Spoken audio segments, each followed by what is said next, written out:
ভিডিওটা একটু ভালো করে একটু দেখেন, চিনেন কিনা আপনারা? ফেসবুকে খুবই ফেমাস ইমরান বিপি, যে ছেলেটা বউ ব্যবসা করে। ভিডিওটা একটু ভালো করে দেখেন। এই যে দেখেন, এই যে চিনেন কিনে দেখেন।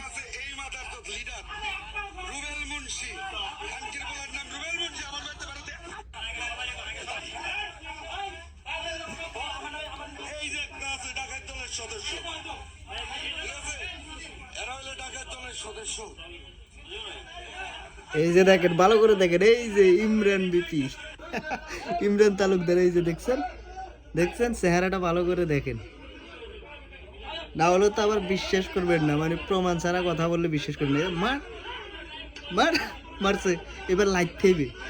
এই যে লাইতেই দিয়েছে এবার।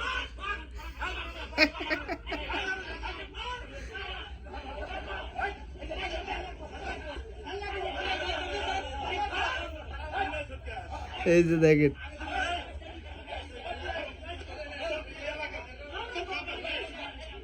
মার বেধড়ক মার দিতেছে।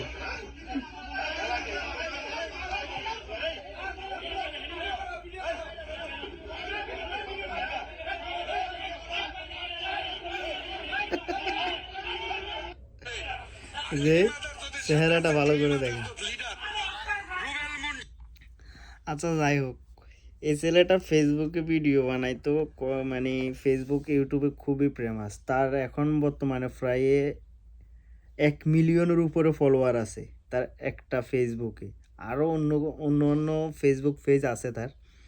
তা আমার মাথায় একটা জিনিস ঢোকে না, যে ছেলে ফেসবুক থেকে প্রতি মাসে 3-4 লক্ষ টাকা ইনকাম করে, এটা মানে অবিশ্বাস্য কোনো কিছু না। যেহেতু আমি ফেসবুক থেকে টাকা পাইছি, তাহলে আমার মিনিমাম একটা ধারণা আছে ফেসবুক থেকে প্রতি মাসে মান্থলি কত টাকা আসতে পারে। তো এই ছেলেটা গত বছর একটা বাড়িও বানাইছে, জায়গা কিনছে ফেসবুকের টাকা দিয়ে, এত অল্প বয়সে। যাই হোক, এটা তার জন্য খুবই মানে ভালো একটা অ্যাচিভমেন্ট। সে ভালো কিছু করতেছে, ফেসবুকে ভিডিও বানাইতেছে, তার বউর সাথে ব্লগ ভিডিও বানাইতেছে। তো মানুষ যে যাই বলুক, কিন্তু সে তার মতো করে ভিডিও বানাইয়া টাকা ইনকাম করতেছে। কিন্তু আমার কাছে এই জিনিসটা মানে নিজ চোখে দেখার পরও কেন জানি অবিশ্বাস্য মনে হইতেছে, যে এই ছেলেটার মতো একটা ছেলে, যে ছেলে ভালো একটা মানে অ্যামাউন্ট ইনকাম করে প্রতি মাসে, সেই ছেলে কিভাবে ডাকাত হয়, আর সেই ছেলে কিভাবে ডাকাতি করতে গিয়ে ধরা পড়ে, এই জিনিসটা আমার মানে বোধগম্য নয়। তা আসলে সত্য মিথ্যা আমি কতটুক সেটা জানি না। হয়তো হতে পারে এটা প্র্যাঙ্ক ভিডিও, নয়তো হতে পারে এটা একেবারে মানে বাস্তব একটা ভিডিও। তো আমি সত্য মিথ্যা দিয়ে মানে গোলাসা করতে চাই না বিষয়টাকে। আমি শুধু জাস্ট এতটুকু বলতে চাই, আপনারা যদি কেউ যদি বিষয়টা ক্লিয়ারলি ভাবে জানেন, অবশ্যই কমেন্টে লিখে জানাবেন, আর ভিডিওটা সবাই শেয়ার করবেন।